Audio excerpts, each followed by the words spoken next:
నిఖిల్ రావు గారు మీరు చెప్పండి. గత 10 ఏళ్లుగా గ్రేటర్ పరిధిలో బీఆర్ఎస్ బలంగా ఉంది. ఇప్పుడు కాంగ్రెస్ ప్రభుత్వం తీసుకొస్తున్న ఈ 400 డివిజన్ల పునర్విభజన ఫార్ములా మీ సిట్టింగ్ స్థానాలను మీ రాజకీయ పట్టును దెబ్బతీసేందుకని భావిస్తున్నారా? దీన్ని మీరు ఎలా ఎదుర్కొంటారు? నిఖిల్ రావు గారు ఏం చెప్తారు? ముందుగా మీతో పాటు ప్యానెల్లో ఉన్నటువంటి మిత్రులు, పెద్దలు, ప్రేక్షకులందరికీ కూడా నమస్కారం. అయితే కాంగ్రెస్ పార్టీ ఒక్కసారి మనము జిహెచ్ఎంసీకి సంబంధించిన బాడీ ఏదైతే ఎలక్టెడ్ 150 మంది కార్పొరేటర్లు ఉండేనో వాళ్ళ టర్మ్ పూర్తయి ఇప్పటికీ దాదాపుగా 4.5 నెలలు గడుస్తూ ఉంది. ఈ రోజు వరకు కూడా వాళ్ళు ఈ డివిజన్ల పునర్విభజన అని చెప్తా ఉన్నారు. కానీ ఇంతకు ముందు భారతీయ జనతా పార్టీ నాయకులు వెంకటరెడ్డి గారు చాలా డీటెయిల్ గా చెప్పిండ్రు ఏం జరుగుతా ఉంది, ప్రభుత్వం ఏం చేస్తా ఉంది అని. అయితే ఇప్పుడు ఆ 150 డివిజన్లను 300కు చేయడంతో పాటు ఆ 300ను మళ్ళీ 400 450 చేస్తాము అని మళ్ళీ ఒక కొత్త డ్రామా నడుస్తా ఉంది ఈరోజు. దీని అంతటికీ కారణం ఏంటంటే హైదరాబాద్ నగరంలో ఎప్పుడు ఎన్నికలు పెట్టినా కూడా కాంగ్రెస్ పార్టీకి కనీసమైనటువంటి సీట్లు కూడా వచ్చే పరిస్థితి లేదు కాబట్టి ఏదో ఒక రీజన్ చెప్పి ఏదో ఒక అడ్డంకులు సృష్టిస్తూ ఏదో ఒక రకంగా టైంపాస్ చేయాలనే ఉద్దేశంతో ఈ డివిజన్ల పెంపు కార్యక్రమం అనేది ముందటేసుకున్నారు. దానికి సంబంధించి మీరు డివిజన్లు పెంచే కార్యక్రమానికి రాష్ట్ర ప్రభుత్వం తరపునో జిహెచ్ఎంసీ తరపునో ఒక ఆల్ పార్టీ మీటింగ్ పిలువరు. రాష్ట్రంలో జిహెచ్ఎంసీలో ఏ రకంగా పునర్విభజన చేద్దామని ఒపీనియన్లు తీసుకోరు. సివిక్ బాడీస్ నుంచి ఒపీనియన్లు తీసుకోరు. మీకు నచ్చిన విధంగా ఒక డివిజన్లో 10-15 వేలు ఓట్లే ఉంటాయి. ఒక డివిజన్కి వచ్చేసరికి 80,000, 1,00,000 ఓట్లు ఉంటాయి. అంటే ఏ ప్రాతిపదిక లేకుండా వాళ్ళకు ఎక్కడ ఏ ఈక్వేషన్ ఏ రకంగా వర్కౌట్ అవుతుంది అన్నది మాత్రమే ఆలోచన చేసి ఈరోజు తీసుకునే ఆలోచనలు చేస్తూ ఉన్నారు.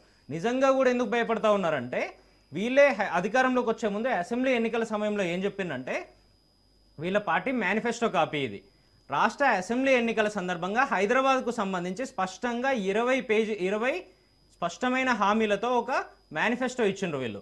ఆ 20 హామీల్లో ఒక్కటంటే ఒక్కదాన్ని కూడా వీళ్ళు అమలు చేసినటువంటి పరిస్థితి లేదు. అయితే వీళ్ళ భయం అంతా ఏంటంటే గతంలో 2016లో ఎన్నికలు జరిగినప్పుడు బీఆర్ఎస్ పార్టీ అధికారంలోకి వచ్చింది, ఎక్కువ సీట్లు గెలుచుకుంది, దాదాపుగా 99 సీట్లు మేము ఆనాడు గెలుచుకున్నటువంటి పరిస్థితి. ఆ తర్వాత వచ్చినటువంటి 2020 ఎన్నికల్లో కూడా సింగిల్ లార్జెస్ట్ పార్టీగా మేమే ఉన్నటువంటి పరిస్థితి, మేయర్ సీట్ను రెండోసారి మేమే కైవసం చేసుకున్నటువంటి పరిస్థితి. ఈ రోజు కూడా వాళ్ళ బాధంతా ఏంటంటే ప్రధాన ప్రతిపక్షంగా ఉన్నటువంటి బీఆర్ఎస్ పార్టీ మళ్ళీ మేయర్ సీట్ ని కైవసం చేసుకోబోతా ఉంది. మీరు 3 సీట్లు చేస్తారా, 3 కార్పొరేషన్లు చేస్తారా, 4 చేస్తారా, 300 సీట్లు చేస్తారా, 400 సీట్లు చేస్తారా అనేది పక్కన పెడితే మీరు ఇటువంటి కుట్రలు ఎన్ని చేసినా కూడా ఇవాళ కాకపోతే రేపు, రేపు కాకపోతే ఎల్లుండి ఎన్నికలు పెట్టకుండా పారిపోయే పరిస్థితి అయితే ఉండదు. కాబట్టి ఎప్పుడు ఎన్నికలు పెట్టినా మేమే కైవసం చేసుకుంటాం, బీఆర్ఎస్ పార్టీ కైవసం చేసుకుంటుంది అనే ఆలోచనకు వచ్చిండ్రు. కాబట్టి ఈరోజు ఇది ఏదో ఒక రీజన్ చెప్పి సైడ్ లైన్ చేసే ప్రయత్నం చేస్తూ ఉన్నారు.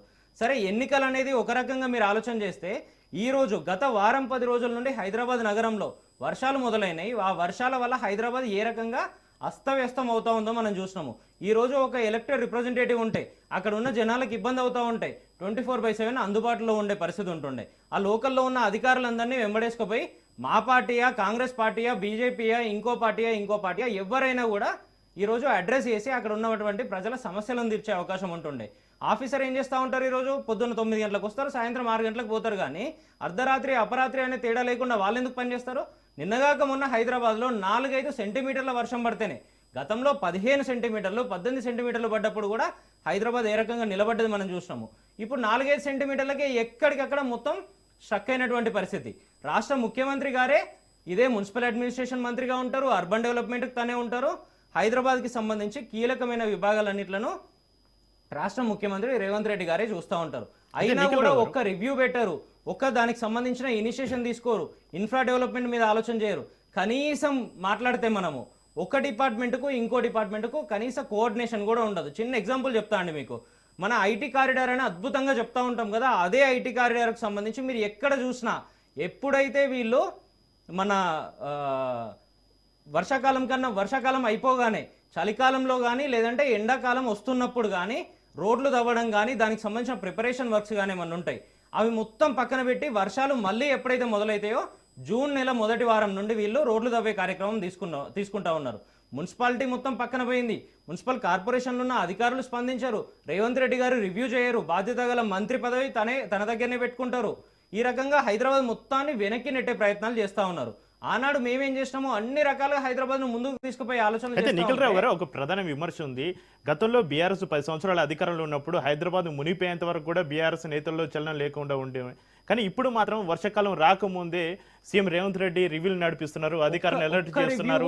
ఒక అక్కడైనా ట్రాఫిక్ జామ్ అయ్యి నీళ్లు నిలిచినా కూడా నేను రోడ్డు మీదకి వచ్చి స్వయంగా నేను నిలబడతానని రేవంత్ రెడ్డి చెప్పినటువంటి పరిస్థితి అంటూ కాంగ్రెస్ నేతలు చెప్తున్నారు. గతంలో మేమేం చేసినాము అంటే హైదరాబాద్ లో ఇటువంటి పరిస్థితులు ఉత్పన్నమవుతాయి ఏం చేయాలి అని అక్కడ ఉన్నటువంటి అన్ని డిపార్ట్మెంట్లను కూర్చోబెట్టి గౌరవనీయులు కేటీఆర్ గారు ఆనాడు మున్సిపల్ అడ్మినిస్ట్రేషన్ మంత్రిగా పూర్తి స్థాయిలో బాధ్యత తీసుకొని ఎస్ఎన్డిపి స్ట్రాటజిక్ నాలా డెవలప్మెంట్ ప్రోగ్రామ్ అంటే నాలాలకు సంబంధించి ఎక్కడెక్కడైతే స్ట్రక్ అయిందో ఎక్కడెక్కడ ఇబ్బందులు ఉన్నాయో అవి మొత్తం క్లియర్ చేసే విధంగా ఎస్టీడీపీ స్ట్రాటజిక్ టౌన్ డెవలప్మెంట్ ప్రోగ్రామ్ టౌన్కి సంబంధించి పూర్తి స్థాయిలో ఇన్ఫ్రా క్రియేట్ చేయడం. దాంట్లో భాగంగా మీరు నమ్మరు 36 ఫ్లైఓవర్లను నిర్మాణం చేసినామండి మేము. ఈ ట్రాఫిక్ ఇబ్బందులు కానీ దీనికి సంబంధించిన కీలకమైన కూడళ్లలో జరుగుతున్న ఇబ్బందులను గుర్తించి దాంతో పాటు ఎస్ఆర్డిపి తీసుకున్నాం స్ట్రాటజిక్ రోడ్ డెవలప్మెంట్ ప్రోగ్రామ్. ఎక్కడికక్కడ రేడియల్ రోడ్స్ మేము నిర్మాణం చేసినాం.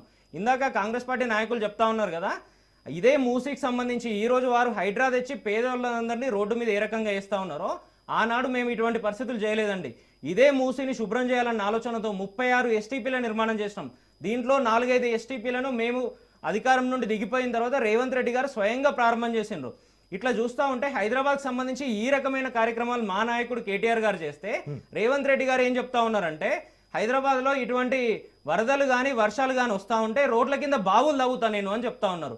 ఇది మీకు హైదరాబాద్ పట్ల ఉన్నటువంటి కమిట్మెంట్, ఇది మీకు హైదరాబాద్ మీద ఉన్నటువంటి నాలెడ్జ్. అందుకే గతంలో ఏం జరిగిందంటే కేటీఆర్ అంటే హైదరాబాద్ నగరంలో మీరు ఎక్కడికి పోయినా ఏం చెప్తా ఉంటారంటే కేటీఆర్ అంటే నాలెడ్జ్ తర్వాత ట్రస్ట్ తర్వాత రిజల్ట్స్ అని చెప్తా ఉంటారు కేటీఆర్ అనే పదానికి. ఎందుకు అంటే తనకు స్పష్టమైన ఆలోచన ఉంది హైదరాబాద్ నగరానికి మనం ఏం చేయాలి, భారతదేశంలో కానీ ప్రపంచవ్యాప్తంగా కానీ మిగతా నగరాలన్నీ ఏ రకంగా అభివృద్ధి చెందుతా ఉన్నాయి, దాంతోపాటు ఎట్లా పోటీ పడాలి అని. ఇదే కేటీఆర్ గారు ఏం చేసిండ్రు అని అంటే పూర్తి స్థాయిలో నాలెడ్జ్ తీసుకొని దానికి సంబంధించి యాక్షన్ ప్లాన్ ఏముండాలి అనే ఆలోచనలో ఇదే హైదరాబాద్ నగర ప్రజలకు వివరిస్తే 150 కార్పొరేషన్ సీట్లుంటే కార్పొరేటర్లు ఉంటే దాంట్లో 99 సీట్లలో ఏకపక్షంగా గెలిపించిండండి మమ్మల్ని. అదే కేసీఆర్ గారు వాళ్ళు ఇచ్చినటువంటి నమ్మకంతో ఆ 99 మంది కార్పొరేటర్లతో పాటు ప్రతిపక్ష కార్పొరేటర్లను కూడా ఎక్కడ విమర్శించకుండా విస్మరించకుండా వాళ్ళందరినీ వెంట పెట్టుకొని 100% రిజల్ట్స్ సాధించారు. మీరు గతంలో ఇంత అభివృద్ధి చేస్తాం హైదరాబాద్ అని చెప్తున్నారు, కానీ గత జేహెచ్ఎంసీ ఎన్నికల్లో అసలు ఓటు బ్యాంక్ లేని బీజేపీకి అత్యధిక కార్పొరేషన్ సీట్లు ఎందుకు వచ్చాయంటారు ఎన్నికలు? ఆ రోజు బండి సంజయ్ గారు ఎటువంటి వాగ్దానాలు చేసినో చూసినాము. కరెక్ట్ గా ఇదే వర్షాకాలానికి సంబంధించిన సమయంలో ఎన్నికలు జరుగుతూ ఉంటే బండి సంజయ్ గారు ఏం మాట్లాడినండి ఆ రోజు, బండి పోతే బండిస్తాం, గుండు పోతే గుండిస్తాం, ఇటువంటివి వీళ్ళు చెప్పినటువంటి విషయాలు. పొద్దున్న లేస్తే భాగ్యలక్ష్మి అమ్మవారి గుడి దగ్గరికి పోవాలి, అక్కడ మత రాజకీయాలు చేయాలి, మతానికి సంబంధించిన చిచ్చు పెడతా ఉండాలి. ఈ రకంగా అనేక డైవర్షన్ గేమ్స్ చేసిండ్రు వాళ్ళు. అన్ని చేసినా కూడా సింగిల్ లార్జెస్ట్ పార్టీగా మళ్ళీ మమ్మల్ని ఎన్నుకున్నారు. మేయర్ సీటును కూడా మేమే కైవసం చేసుకున్నాం రెండోసారి కూడా. ఇప్పుడు మీరు 3 సీట్లు చేసినా 4 చేసినా 5 చేసినా ఆ అన్ని సీట్లలో కూడా మళ్ళీ మేమే కైవసం చేసుకుంటామన్న భయం పట్టుకుంది. కాబట్టి ఈరోజు రేవంత్ రెడ్డి గారు డైవర్షన్ డ్రామా చేస్తూ హైదరాబాద్ నగరాన్ని వెనక్కి నెడుతున్నటువంటి పరిస్థితి. మీకు ఈ సందర్భంగా మరొక విషయాన్ని గుర్తు చేస్తాను నేను. హైదరాబాద్ జిల్లా మాత్రమే కాకుండా రంగారెడ్డి జిల్లా కూడా దాదాపుగా ఇదే జిహెచ్ఎంసీ ప్రాంతంలో ఉంటది. ఇదే రంగారెడ్డి జిల్లాను ఏ స్థాయికి తీసుకుపోయినామంటే మేము మొత్తం భారతదేశంలో 800 జిల్లాలు ఉంటాయి. 800 జిల్లాల్లో నెంబర్ 1 పర్ క్యాపిటల్ ఇన్కమ్ గా ఇదే రంగారెడ్డి జిల్లాను నిలబెట్టామండి మేము. భారతదేశంలో తలసరి పర్ క్యాపిటల్ దాదాపుగా 2,34,000 రూపాయలు ఉంటే రంగారెడ్డి జిల్లా యొక్క పర్ క్యాపిటల్ ఇన్కమ్ ఎంత ఉంటుందంటే తలసరి ఆదాయం 11.5 లక్షలండి. భారతదేశంలో ఉన్న 800 జిల్లాల్లో నెంబర్ 1గా తీర్చిదిద్దినాం. ఈ రకంగా అనేక అవార్డులు భారతీయ జనతా పార్టీ నడుపుతున్నటువంటి కేంద్ర ప్రభుత్వం కూడా ఇచ్చింది. మేము అధికారం బాధ్యత తీసుకున్న నాడు 2014-15కు సంబంధించి స్వచ్ఛ సర్వేక్షణకి సంబంధించి భారతదేశం మొత్తం సర్వే చేస్తే 225వ స్థానంలో ఇదే హైదరాబాద్ నగరం ఉంటే 2029లో మేము అధికారం నుండి దిగిపోయే నాటికి మా కేటీఆర్ గారు మున్సిపల్ అడ్మినిస్ట్రేషన్ శాఖ నుండి వైదొలిగే నాటికి 9వ స్థానంలో నిలబెట్టినామండి మేము ఇదే హైదరాబాద్ని. దాని పర్యవసానమే దానికి సంబంధించి హైదరాబాద్ నగర ప్రజలంతా మమ్మల్ని హక్కున చేర్చుకున్నారు. కాబట్టి ఇదే ఔటర్ రింగ్ రోడ్ ఏదైతే ఉందో ఔటర్ రింగ్ రోడ్డు పరిధిలో ఉన్నటువంటి నియోజకవర్గాల్లో ఒక్కటంటే ఒక్క స్థానంలో కూడా కాంగ్రెస్ పార్టీని గెలిపించినటువంటి పరిస్థితి, ఒక్క స్థానంలో కూడా కాంగ్రెస్ పార్టీని హక్కున చేర్చుకున్నటువంటి పరిస్థితి. భారతీయ జనతా పార్టీకి ఒక్కటంటే ఒక్కటి గోషామహల్ సీటు మాత్రమే వచ్చిందండి. మిగతా అన్ని చోట్ల మేమే గెలుచుకున్నాం మజ్లిస్ పార్టీని పక్కన పెడితే. అది మేము హైదరాబాద్ నగరాన్ని డెవలప్ చేసినటువంటి విధానం. వీళ్ళు చెప్తున్నది కేవలం మేము రోడ్లు తవ్వుతాము, రోడ్ల కింద బావులు తవ్వుతాము అనేది మాత్రమే వీళ్ళ ఆలోచన ఉంది. అది తప్పితే వీళ్ళ ముఖ్యమంత్రి గారికి ఉన్న నాలెడ్జ్ ఎటువంటిదంటే దిల్సుఖ్ నగర్లో విమానాలు తయారవుతూ ఉంటాయి, లేదంటే హైదరాబాద్ పక్కన సముద్రం ఉంది, లేదంటే మేము హైదరాబాద్ పక్కన ఇంటెన్షనల్గా ఒక సముద్రాన్ని క్రియేట్ చేస్తాం. వీటి వల్ల వస్తాయా అండి పెట్టుబడులు? వీటి వల్ల జరుగుతుందా హైదరాబాద్ నిర్మాణం? రైట్ ఈ రోజు ఇటువంటివన్నీ పక్కన పోయినాయి కాబట్టే వీళ్ళు భయపడుతూ ఎన్నికలు పెట్టడానికి వెనుకబడతా ఉన్నారు అనేది చాలా స్పష్టంగా